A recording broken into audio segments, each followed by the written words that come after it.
Today on an all-new Dr. Phil. Abducted. They duct taped my mouth, zip-tied my hands. There are 3 of them trying to drown you in the tub. And held captive. They've stabbed you and tried to suffocate you, hang you. For 29 days. He puts you in a duffel bag. And put me in the back of the truck. Her daring escape. You ran to this lake and swam across, and then you see them.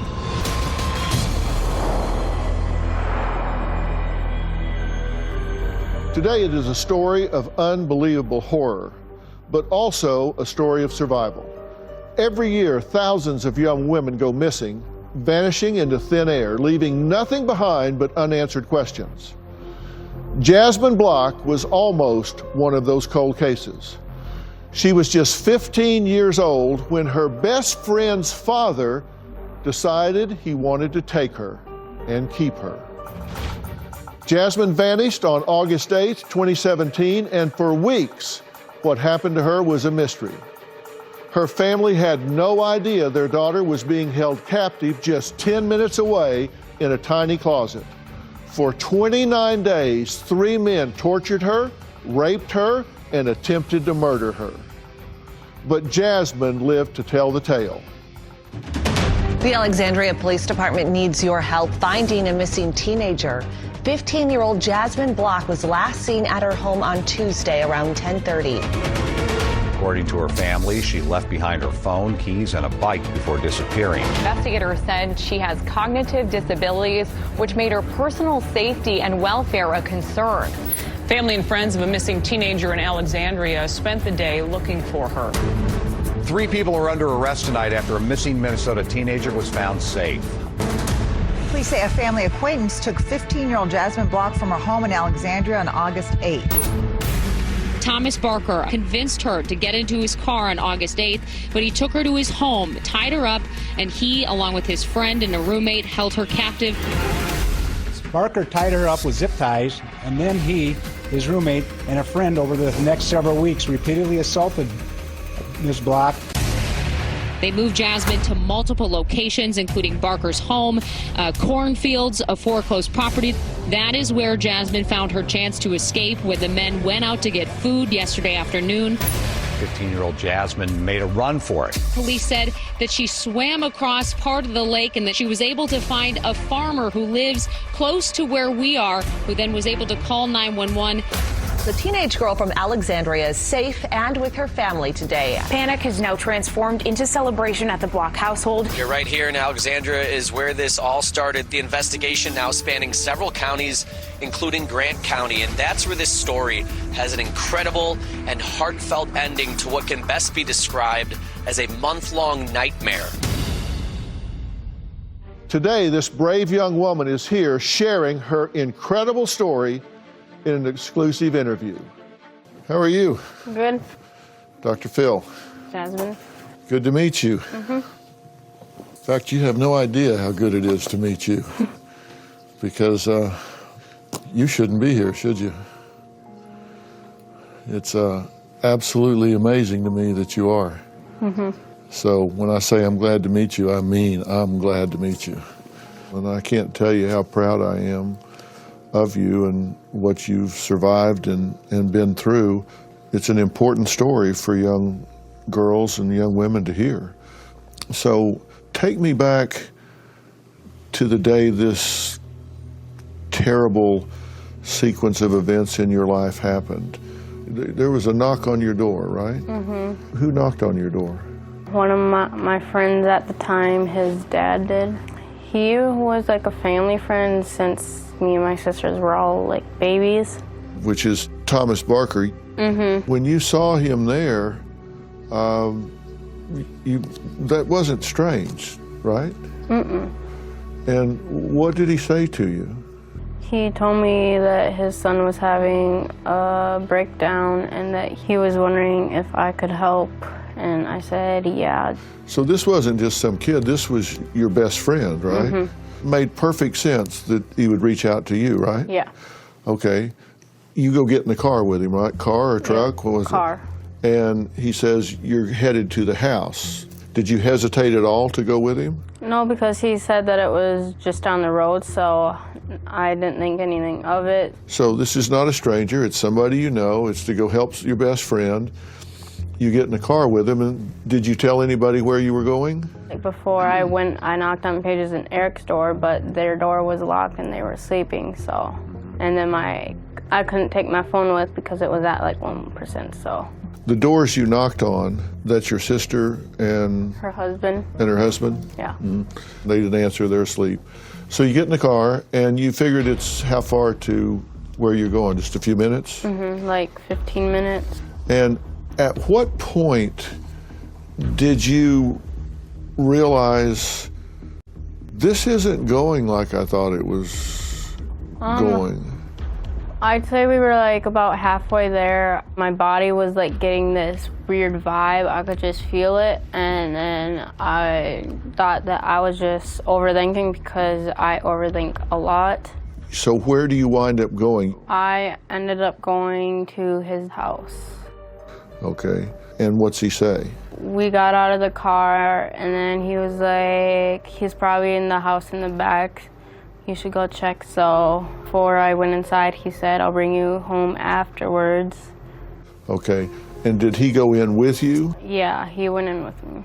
Did you look inside and see that he wasn't there? Yeah.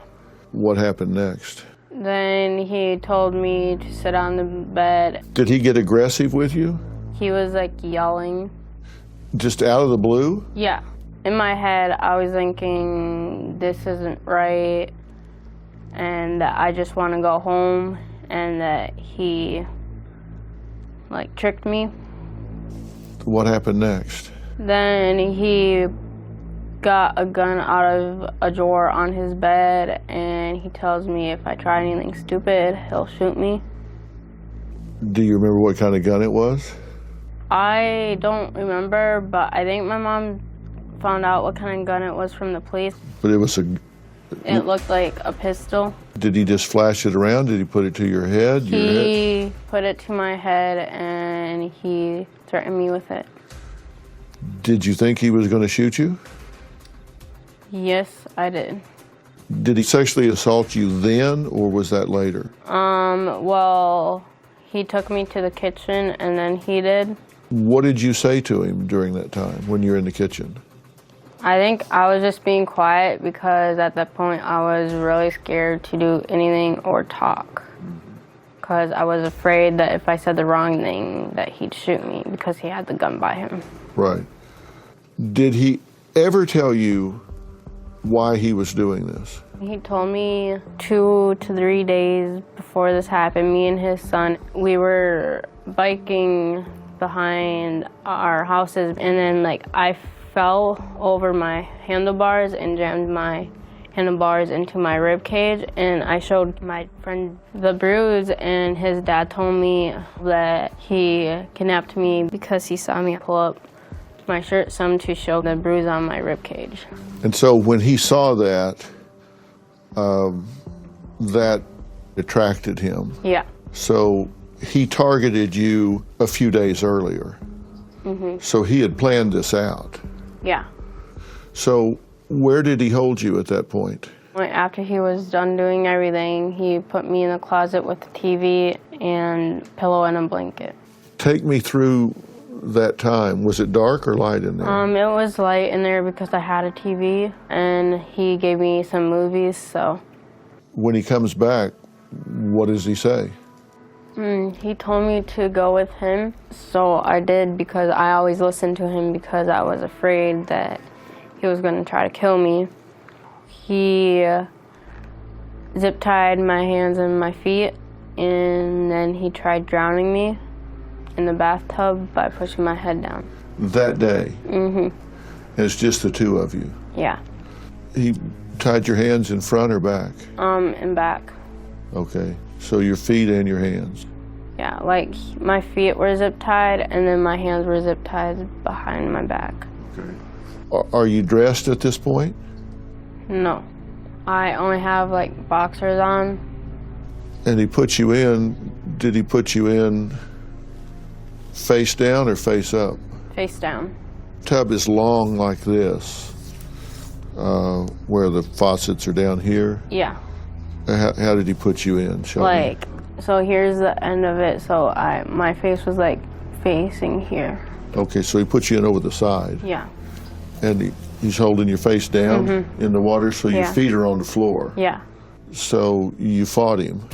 Yeah, I fought him until he gave up.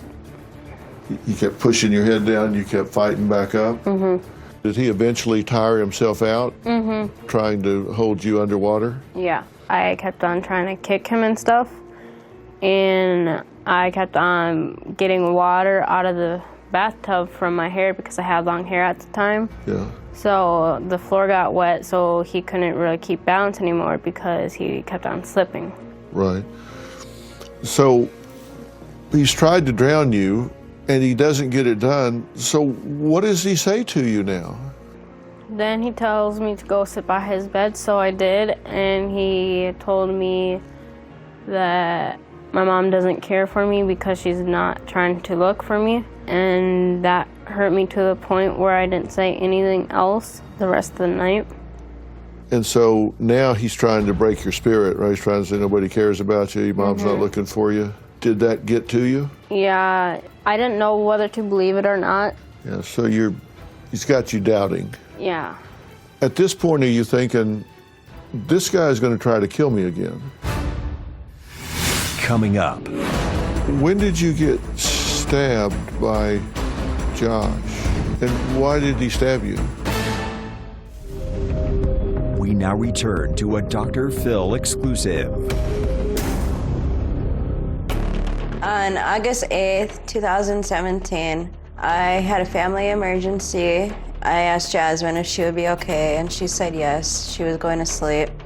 So I left, and then when I came back, Jasmine was gone. I noticed all of her stuff was at home. Her backpack, pajamas, her phone, and she never left home without her phone. And she always left a note, and there was no note. As a mom, I was in panic mode. I knew that Jasmine would not run away. She was scared of the dark, so I knew that someone took her. At this point, are you thinking, this guy's going to try to kill me again? Yeah, I was like scared for my life. I thought that he would try to kill me again, which he did. Of course. Now, he had a roommate. Yeah. Who was that? That was Josh. Now, you and your best friend's dad, which is Thomas Barker, just the two of you are there all night, right? Mm-hmm. At that point, you, I guess, eventually fall asleep, right? Mm-hmm. On the bed? No, on the floor. Still zip tied? Yeah. And your hands behind you, or did he let your hands go? He let my hands go. Okay. When you wake up in the morning, when's the first time you see Josh? Well, I didn't see Josh for like 3 days maybe. Okay. So for the next 2 or 3 days, it's just you and him. During the 3 days that I was there, he tried killing me twice. The first time he tried killing me was drowning me. The second time he tried putting me in a duffel bag and tried drowning me. How does he get you in the bag? Just went along with him and I got in the bag. So you get in and he drags you or picks you up? He was filling up the tub at the time, so then I like bit a hold of the bag. I got my 2 index fingers and I was pushing them apart so I could get out, and then I got out and he got mad at me because he saw me out of the bag, and then he slapped me. Okay, so did he put the bag in the tub? No, he didn't make it that far because I was in his bedroom and he was in the bathroom, and then I bit a hole while he was still filling it up. So he comes back in and you're out of the bag? Mm-hmm. Okay, so what's he do now? I think he was so stressed out, so he got me drunk and he got himself drunk, and then his roommate comes in and... This is Josh? Yeah, Josh came in and he gave me like a handful full of purple pills, and then I took them. Do you know what they were? I do not know what they were. All I know was it was like a purple pill. So then I went to sleep. Okay. When Josh came in, did Did he assault you, or did he? Josh was the only one who didn't do any sexual stuff. Okay. He drugged you. Yeah, But he didn't sexually assault you. What did he say? He was the main one who was quiet. Like, if I had to go on a scale of who was the nicest one out of them three, I'd say it was Josh. I think he was doing all of this because he was scared. He said to someone that he was only helping Thomas with all of this because he was scared, because Thomas told him that he'd kill him if he didn't help. When did you get stabbed by Josh? And why did he stab you? I'm still trying to figure out to this day. I don't know why. Where did he stab you? He stabbed me right here. Uh-huh. And what kind of knife? It'd be like a knife to like skin like an animal. So like a big knife? It's one that can flip. Okay. And it was like a big one, kind of. Yeah, big, but it's a like a folding knife. Yeah. And how deep did he stab you? He didn't stab me in deep enough to where I needed stitches, because once I felt it going in, I pulled out and ran down this steep hill, and then I almost drowned at that time because it was a steep hill, and then there was branches, and I got my head stuck under all the branches in the water. And then I got out, and then I started swimming, and they were yelling at me to come back and that they promised they'll bring me home, so I thought that they would. But he didn't say anything about stabbing you? He just walked up and stabbed you? He told me how bad Thomas's life was, and then he stabbed me. Now, you had been there a couple of weeks when a third man moves in. What happened next? Coming up. He put a sock in my mouth. They duct taped my mouth. I had to fight for my life because I could see blood coming out of my eyes and my nose and my mouth. So there are 3 of them trying to kill you now. A Dr. Phil exclusive continues. Just an incredible story of survival and heroism from this young girl. Unbelievable young woman. She was sexually assaulted multiple times and told police at one point the men tried to drown her in a bathtub in a duffel bag, but she kept her head above water, never giving up. We are all proud of her on behalf of the police department, all the emergency response people. She's an amazing woman with a lot of strength. Now, you had been there a couple of weeks when a third man moves in. Steven showed up a couple weeks after. So how does he treat you? He treats me worse than Josh does. He sexually assaulted me. He was one of the ones who, like, when they tried drowning me for the 3rd time, he put a sock in my mouth, and then they duct taped like my mouth and the sock. Then they tried drowning me, and I kept on fighting because at that point I had to fight for my life because I could see blood coming out of my eyes and my nose and my mouth. So there are 3 of them trying to drown you now. Yeah. And the 3 of them can't get it done. Because I was fighting. You're fighting hard. Is it safe to say these aren't the brightest guys in the world? Yes.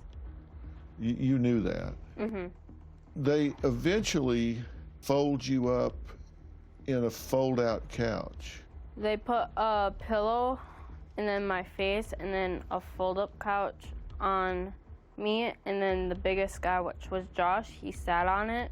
So they put you in there, put a pillow on your head, then fold you up in the couch, and then they all sit on it to suffocate you. But like, I was rolling around, so it didn't work, and I could kick and stuff, so. So you can push up enough where you can breathe. So they've now tried to drown you 3 times. And now they've folded you up in a couch and tried to suffocate you. Now, this is, what, 3 weeks in? Yeah. And all along the way, Thomas and Steven are sexually assaulting you. So this is 4 times they've tried to kill you. Okay, now they try to hang you. Yeah. They put a rope around your neck and stand you on a bucket. They stack like, I'd say maybe 3 to 4 buckets. But like, I woke up in the morning and there was plastic all over in that closet, and I'm like, okay, what's going on? And then Thomas had a knife. It was like a long, pokey one I'd say to like sharpen branches and stuff. Then he like told me he's gonna stab me if I don't listen. I was on the bucket and they had the rope around my neck, and Josh accidentally bumped it, so Thomas told him to undo me because I was gonna die. So he got me off of the buckets. Thomas, he was sad because this was when he told me he's only trying to kill me because he doesn't want to get caught with me because he's gonna go to prison if he does. Okay, wait a minute. There are multiple buckets. Mm-hmm. And they put a rope around your neck. Yeah. And the rope is tied to what? Something to hang like clothes on, a hanging rod. Clothes rod? Yeah. Thomas has the knife. Yeah. And he says, get on the buckets. Mm-hmm. Or I'm going to stab you. Yeah. Then who bumps the buckets? Josh. And when he bumps the buckets, do they come out from under you? Yeah. Wasn't that the idea? Was to hang you? Yeah. But now he says, get you down or you're going to hang? Yeah. So he changed his mind. Yeah. And said, I've only tried to kill you 5 times because I don't want to get in trouble if they catch me with you. Mm-hmm. So what did you think now? In my head, I was just thinking that I just want to get out of here before I end up dead. During your 29 days in captivity, did anyone besides the 3 men come to that house? Yes, they told me to be quiet, otherwise they'll kill me. Coming up. I started running. I ran to 2 houses and looked across the lake and I saw a house, so then I started swimming across the lake. When she come walking out of the grass, I went, oh my gosh, you gotta be kidding me. Closed captioning provided by... We now return to Dr. Phil's exclusive interview. During your 29 days in captivity, did anyone besides the 3 men come to that house? Yes, his wife did, and then his mom, but they didn't know that I was there. And then didn't a deputy come by at one point? They were trying to knock on the door. We all were in the bedroom because either Thomas or Josh have stolen some stuff. Did you know the deputy was there when he was there? Mm-hmm. They tell you to be quiet? They told me to be quiet, otherwise they'll kill me. And is that when they decided they needed to move you? Yeah. How did they move you? They put me in a duffel bag and put me in the back of the truck, and once I got in the truck, they let me go out of the duffel bag. At this point, are you still thinking they're going to kill you? Mm-hmm. It's just a matter of when. Yeah. Where did they take you first? First, they took me to a cornfield because they went back to the house to get rid of the stolen stuff that they have had at the time. Okay, so then where'd they take you? Then they took me to the last place that we were, which was the log cabin. Okay. But we didn't actually stay in there. We stayed in the backyard in a little path. When was the first time they left you alone?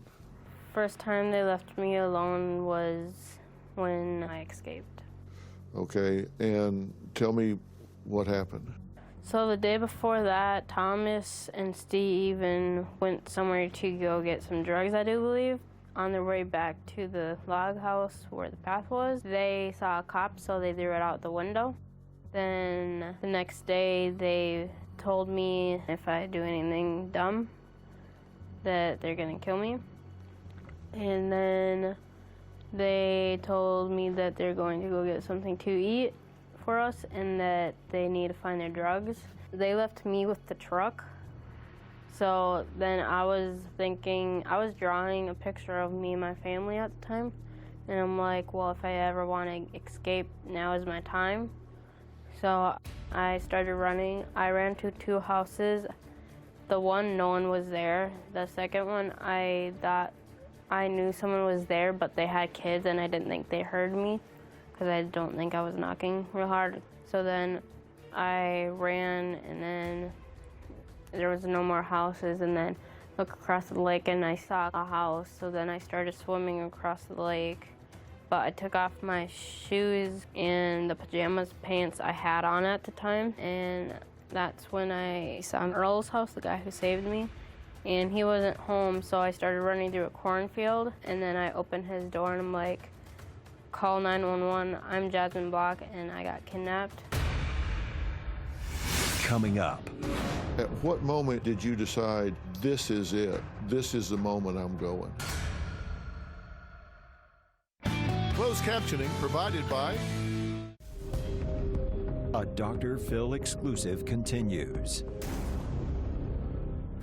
A man is speaking out tonight after calling 911 on behalf of a teenage girl who police say bravely swam across a lake to escape captivity.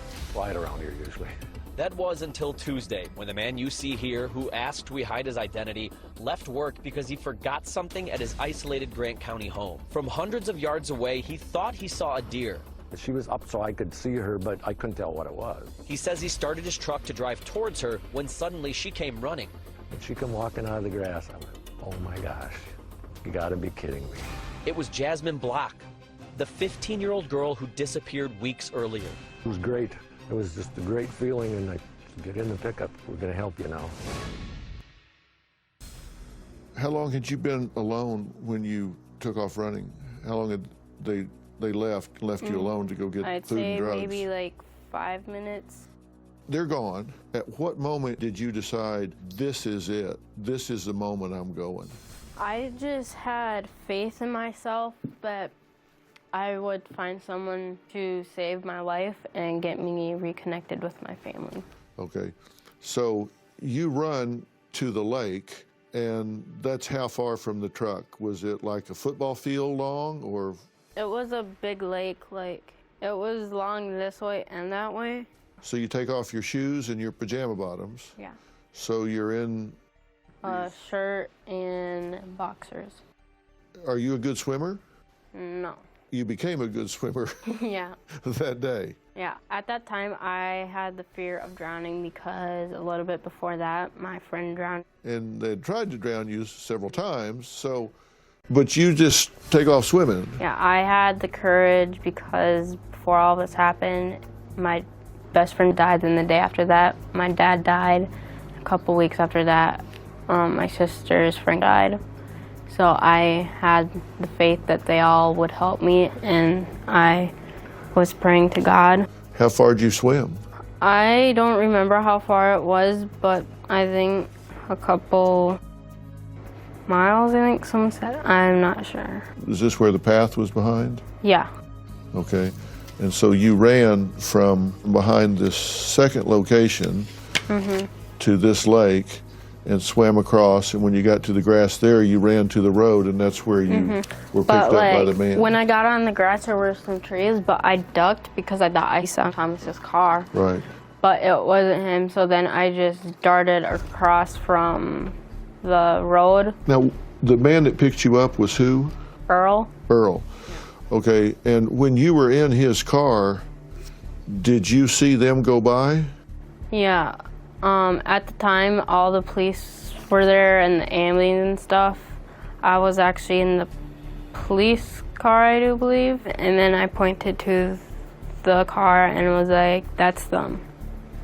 Oh, you pointed them out? Did they go chase them down? Yeah. But tell me what it was like after 29 days. They've tried to drown you. They've tried to suffocate you. They've tried to hang you. They've sexually assaulted you. You've fought for your life, swam for your freedom. When you finally see your mother again, when you finally see your sisters again, what was that like? Coming up. What was your reaction when you found out it was someone you knew who had taken her? We now return to a Dr. Phil exclusive. The detective came. Mom went outside to see what they were here for, and we thought the worst of it. But we got good news. We didn't think that she was alive. We thought that they found Jasmine and she was dead because it had been long. And after the first week and a half, 2 weeks, I didn't think she was alive anymore. When I saw her at the hospital, I was in shock because I didn't think that we'd ever find her. I was very excited and very happy. When you finally see your mother again, when you finally see your sisters again, what was that like? I was really happy. I thought that I was never going to be able to see them again. After all this stuff, I've gotten really close with my mom. I don't really leave the house. She sometimes wishes that I would get out with my friends more because the doctors have diagnosed me with bipolar depression. I have been in 3 hospitals, and my mom wished that I'd get out with my friends more because that helps with my depression and stuff. I just can't tell you how proud I am of you. And you are a fighter. Well, I'd like to meet your mom, Sarah. I think she's going to come in and join us. Hi. Sarah, Dr. Phil. Hi. So good to meet you. Nice to meet you. I cannot even begin to fathom what it must be like for a parent to have a child abducted and not know where they are and not know, and I guess as days go by, you begin to think you're never going to see them again. Yeah, it's the worst feeling in the world. You're just on standstill. You know, your life is paused. What was your reaction when you found out it was someone you knew who had taken her? A lot of hurt and anger. I didn't understand any of it, how he would even think about it. You know, he has 6 kids of his own. We've known him since all my girls were little. And to find out that it was Thomas, it just really hit hard. But you know, the truth is, only a small percentage of abductions happen by strangers. The truth is, the vast majority happen by someone that is known to the family. It's either a friend or a family member or someone that's in their lives that sees them and targets them and comes after them. What do you think about the punishment that's been dealt out to these men? Well, Thomas, when he does get out... He got 25 years. Yep. And when Thomas gets out, he's not going to be out in the public. He's going to be in a sex offender institution. So I'm okay with that. But the other 2 got 7 and 8 years, and with good time, it's only about 4 years.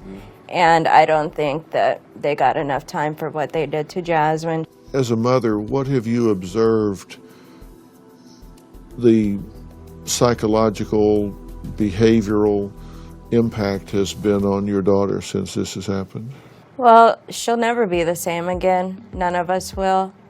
Jasmine has flashbacks. She has night terrors. She shuts down or isolates herself.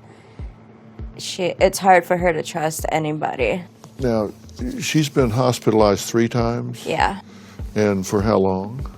The first time it was only about 2 weeks. The second time it was 2 to 3 weeks. And then the third time it was over 4 weeks. And what was the trigger to be hospitalized? Flashbacks. The fact that she's been recurrently hospitalized, is that telling you that the problem has not been fixed? Yeah. I don't think that situations create heroes. I think situations reveal who people are. I think you are who you are, and then situations come along, and based on what they call for, it reveals your character, it reveals who you are. I mean, if you're a coward, it'll reveal you're a coward. If you're someone of strength and integrity, that will be revealed when you face challenging situations. But I think it's important that when you go through something like this, that you find meaning to the suffering. You create meaning. You have to create some value out of it, or it'll leave you really confused and insane. And this revealed a lot about your character. Grown men tried to kill you, and you fought and fought and fought till you had blood coming out of your eyes, but you fought and fought and fought, and you're here, and there's a reason you're here. You're supposed to be here. And your job the rest of your life is to figure out why you are supposed to be here, why you survived. And maybe it's because you're supposed to be the greatest mother in the history of the world. Maybe it's because you're going to pay this forward and teach others about never giving up and believing in yourself. I don't know, maybe you're going to cure cancer. Who knows? But you're here for a reason and a purpose. And you need repair. Coming up. She deserves whatever she needs to get back to having a joy-filled, safe life. You deserve that. You've earned that. Closed captioning provided by... You say she'll never be the same, but she can be better. Yeah. She can be tougher, she can be wiser, she can be stronger, but she needs care. I want to help you overcome this. And I can't diagnose you sitting here. I would have to do a whole lot of things I haven't done. I can tell you what would be on my short list of considerations. PTSD would be right at the top of the list. Yep, they've diagnosed her with that. And I don't question that diagnosis. And anxiety and depression would be right at the top of the list. And I think what you deserve is the best PTSD specialist in the world. It just so happens that the PTSD expert in the world just so happens to be the chairman of the Dr. Phil Advisory Board. And that's Dr. Frank Lawless in Dallas, Texas at the PNP Center. And that will be our gift to you. Would that be all right if we would start there? Yeah. She deserves whatever she needs to get back to having a joy-filled, safe life where she can feel secure and know that she's able to go out and have relationships and feel good and happy and everything about what she's doing. You deserve that. You've earned that. And I'm here to offer you all the resources you need to get that done. Well, thank you. Can we do that? Yeah, thank you. Okay, fair enough? All right. You did a really good job today telling this story, and it's going to impact a lot of lives. So you're already using your situation and circumstance here. I'm so proud to meet you. And Thanks. at many levels, proud to meet you. Well, I want to thank Jasmine for bravely sharing her story. We're going to help her continue to heal from this trauma so she can lead the life that she deserves. For more information about today's show, log on to drphil.com. Thanks for watching. So long.